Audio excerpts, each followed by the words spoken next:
Bonjour mes amis, que Dieu vous bénisse tous et que le Saint-Esprit, l'Esprit qui nous guide dans toute la vérité, c'est l'Esprit de la vérité, qu'il vienne guider votre pensée, nos pensées, afin qu'il vienne guider notre cœur, guider notre âme, pour que nous ne venions pas à sentir ce qui est erroné, pour que nous ne nous inclinions pas, pour que nous nous soumettions pas aux sentiments que le monde suscite devant nos yeux, n'est-ce pas?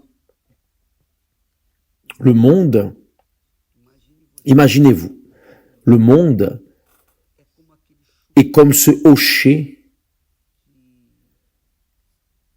que les adultes bougent, font du bruit, et le bébé, pour arrêter de pleurer, regarde et se distrait, et il reste tranquille pendant que le hocher est en mouvement, oui ou non. Le monde est ainsi. Le royaume de ce monde est un hocher qui distrait la pensée des personnes, le cœur des personnes. C'est pour cela qu'il est écrit que le Dieu de ce siècle, c'est le diable, a aveuglé l'intelligence des personnes. Il a aveuglé l'intelligence. Mais pourquoi l'a-t-il aveuglé? Pourquoi? Parce que le monde est dans le malin. Le monde est sous la domination du mal. Mais comment, évêque? Comment? Dieu n'est-il pas le Seigneur des cieux et de la terre? Il est le Seigneur de tout. Il n'est pas le Seigneur tout simplement de ceux qui sont déjà serviteurs du mal, qui est le diable. Il ne peut pas commander sur ceux qui servent le diable. Il ne peut rien faire parce qu'il a donné le libre arbitre, n'est-ce pas? Donc, le monde,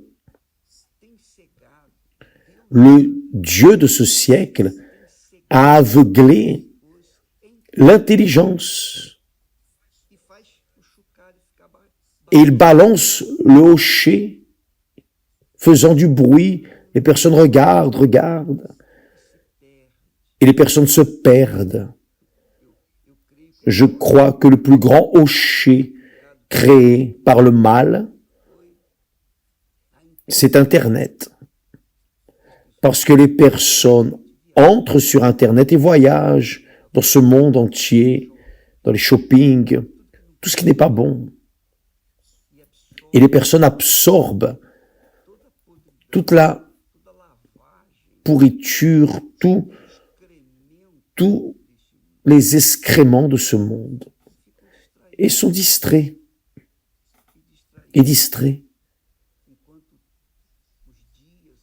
Tandis que les jours, les minutes, les secondes sont en train de passer et les personnes cheminent vers le mal. Voyez, mes amis, j'étais en train de méditer et de demander, mon Dieu, que vais-je dire?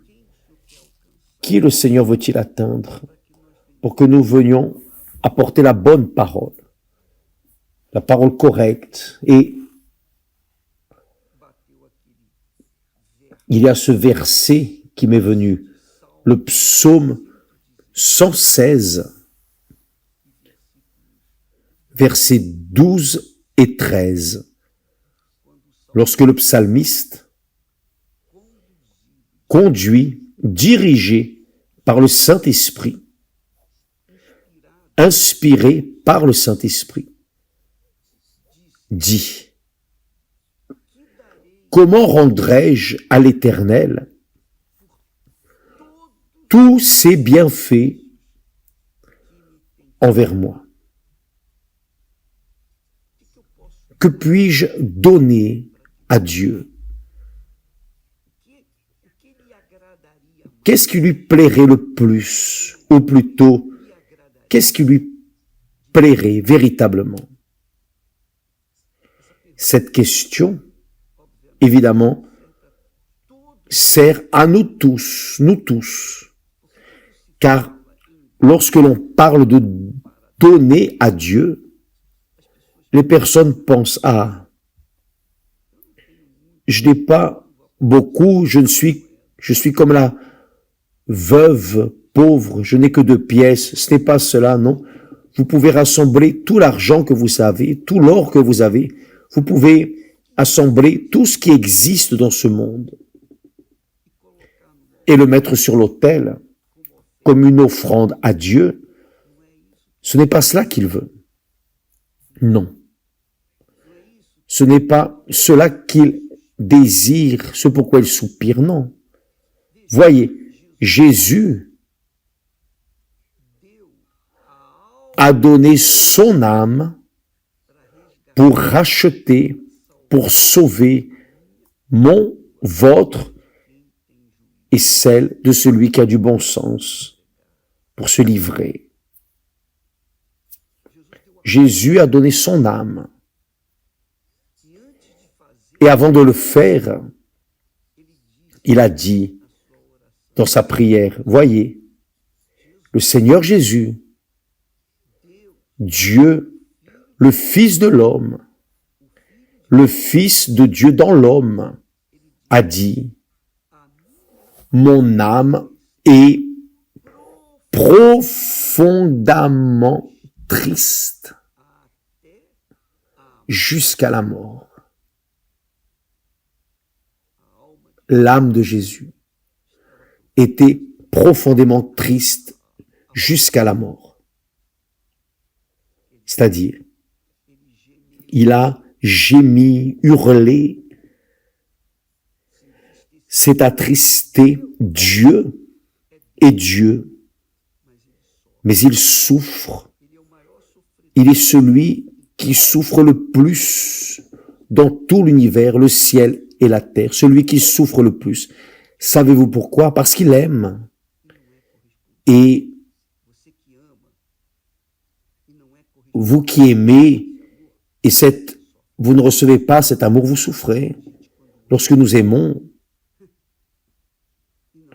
et que cet amour n'est pas réciproque, comme c'est douloureux. Je peux dire cela parce que dans la jeunesse, nous avons eu beaucoup d'expériences d'aimer et d'être méprisé. Comme cela a été douloureux. Comme c'est douloureux. Je sais ce que vous passez, vous qui aimez quelqu'un, et cet amour n'est pas réciproque. Je sais. Je suis déjà passé par là. Mais Dieu passe par cela chaque jour, chaque heure, chaque moment. Depuis qu'Adam et Ève lui ont tourné le dos. Pensez-y, mes amis.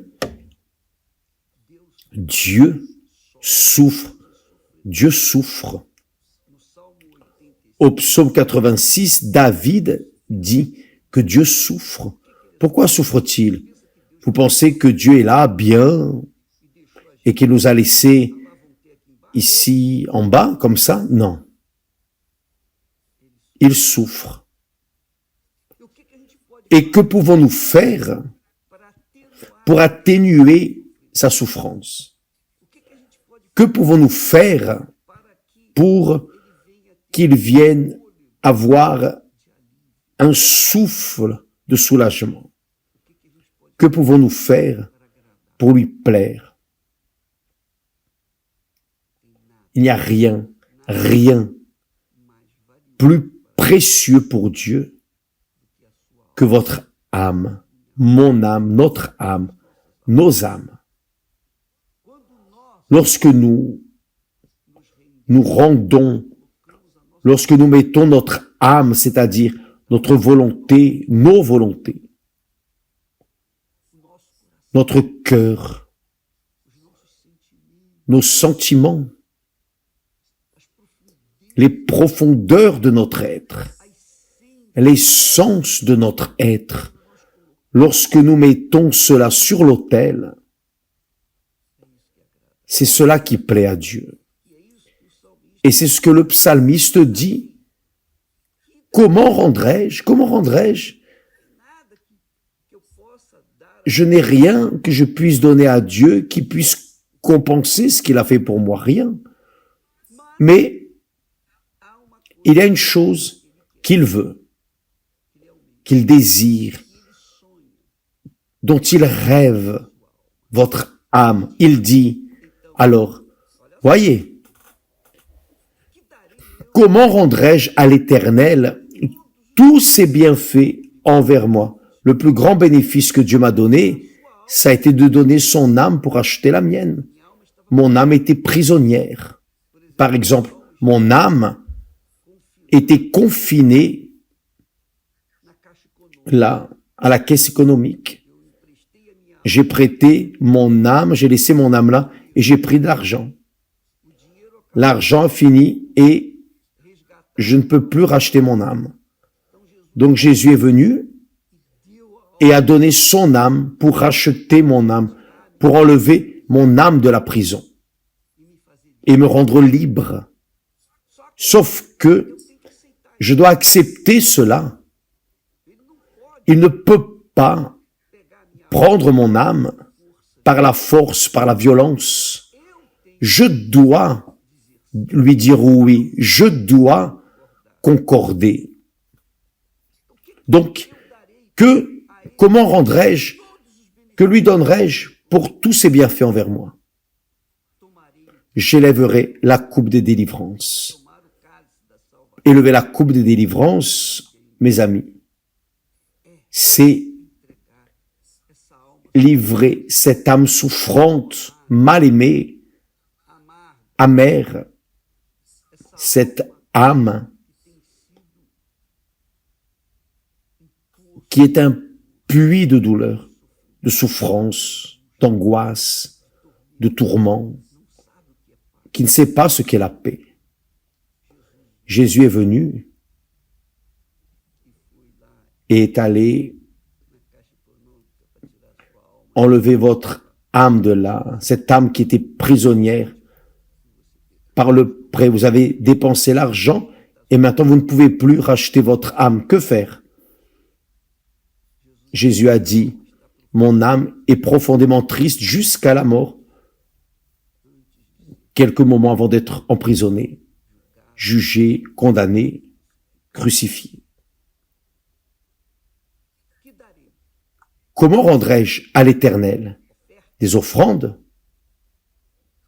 Je vais donner un bien, un patrimoine. Je vais mettre sur l'autel. Il veut votre âme. Il veut votre âme. Il veut mon âme. Et chacun est maître de son âme. Vous et vous seuls pouvez livrer votre âme à Jésus. Le psalmiste dit, le propre Saint-Esprit dit, j'élèverai la coupe des délivrances. Ça, c'est la plus grande offrande. J'élèverai la coupe des délivrances. Et j'invoquerai plus les dieux de bois, de pierre, de métal de ce monde, plus les entités, mais maintenant j'invoquerai le nom de l'Éternel. Le nom que Jésus veut sanctifier ici sur la terre, comme il l'est au ciel. Mais il n'est sanctifié ici sur terre, dans ma vie, que si j'élève la coupe de délivrance, c'est-à-dire si j'entre en alliance avec lui, si je fais le pacte avec lui, le Seigneur est mort pour moi, je livre mon âme pour toi. Que ta volonté soit faite dans ma vie. Fais d'elle, de mon âme, ce que tu veux. Quand une personne fait cela, sincèrement, elle livre vraiment, et ça c'est quelque chose de très personnel. Si vous mettez l'offrande sur l'autel, l'offrande matérielle, physique, mais votre cœur est à l'extérieur, cette offrande n'a valu quoi que ce soit.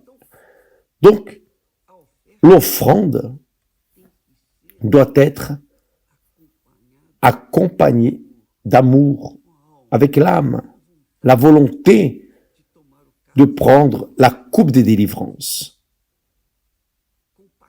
de compactuer avec le Seigneur Jésus, se marier avec le Seigneur Jésus. Ce doit être un renoncement total, comme un mariage. Le mariage est ainsi.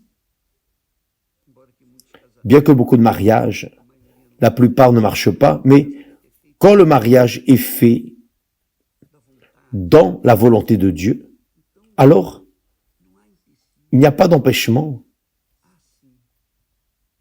Mais il y a oui une communion, l'amour, le respect, l'un se soumettant à l'autre. Jésus veut cela. Il veut être intime avec vous, mes amis.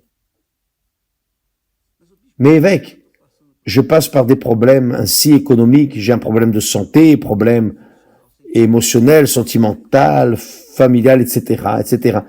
Il sait que vous êtes prisonnier, prisonnière par les problèmes. Mais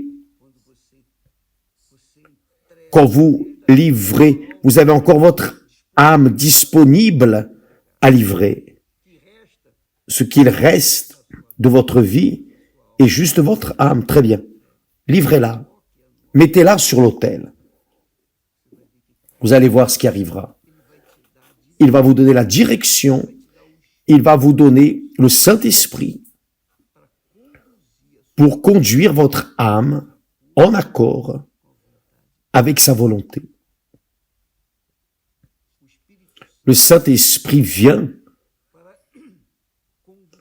pour conduire notre âme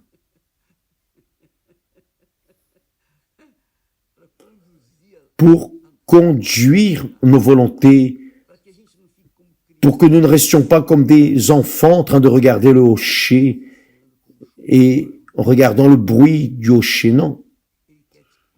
Il veut vous conduire vers les verts pâturages, les eaux tranquilles de repos, de paix. N'est-ce pas ce qu'il a dit? D'abord, le royaume de Dieu et sa justice. D'abord, le spirituel. Après, l'émotionnel, le corps, l'argent, enfin, la maison, la famille, etc., etc., etc. D'abord, vous devez prendre soin de votre spirituel. Lorsque vous livrez votre âme à Jésus, c'est votre volonté que vous livrez. Là, oui, vous faites de lui votre Seigneur et il va conduire votre âme en accord avec sa volonté. Et là, vous allez exploser. Ah oui. Il n'est pas possible de ne pas exploser, évidemment. Ce n'est pas un tour de magie. Cela ne se passe pas d'une minute à l'autre, non. Mais vous allez conquérir, vous allez apprendre à conquérir, car il enseigne, il va guider, vous guider, comme il l'a fait avec le peuple d'Israël qui était esclave en Égypte. Il a traversé la mer, guidant à travers le désert, un désert chaud, et l'eau n'a pas manqué, La viande n'a pas manqué, le pain n'a pas manqué, les sandales aux pieds ne se sont pas usées, le peuple a passé, car selon la Bible, c'est comme si Dieu était en train de porter son peuple sur des ailes d'aigle. L'aigle vole là-haut et dépasse les barrières, les montagnes, les difficultés, jour après jour après jour. Mais pour cela, il faut qu'il y ait la volonté de votre part. Je veux élever la coupe des délivrances. Je veux. Ce soir, je serai ici au temple de Salomon à 20h. Et nous allons donner la coupe des délivrances aux personnes qui veulent. Vous avez soif. Votre âme est assoiffée, affligée, perdue, prisonnière dans la situation. Vous avez pris de l'argent emprunté et votre âme est maintenant prisonnière. Il a dit, oh, si vous ne me payez pas, tel jour je vais vous tuer, ou je vais tuer votre fils, votre fille. Donc vous êtes emprisonné. Ce soir ici, au temple de Salomon, nous serons en train d'élever la coupe des délivrances, c'est-à-dire notre Seigneur Jésus donnera la coupe des délivrances. D'accord? Que Dieu vous bénisse tous et à plus tard. Au nom du Seigneur Jésus. Laissez-moi me rappeler. Si vous ne pouvez pas venir au temple de Salomon, n'importe quelle église universelle, à 20h, vous pouvez être sûr. Le pasteur, l'évêque, l'auxiliaire, quelle que soit la personne qui prêchera, clamera, priera sur l'autel pour vous, sera apte à vous donner la coupe des délivrances aussi. N'importe quel endroit du Brésil ou du monde, allez aujourd'hui et buvez et soyez satisfaits, votre âme. À bientôt. Que Dieu vous bénisse au nom de Jésus.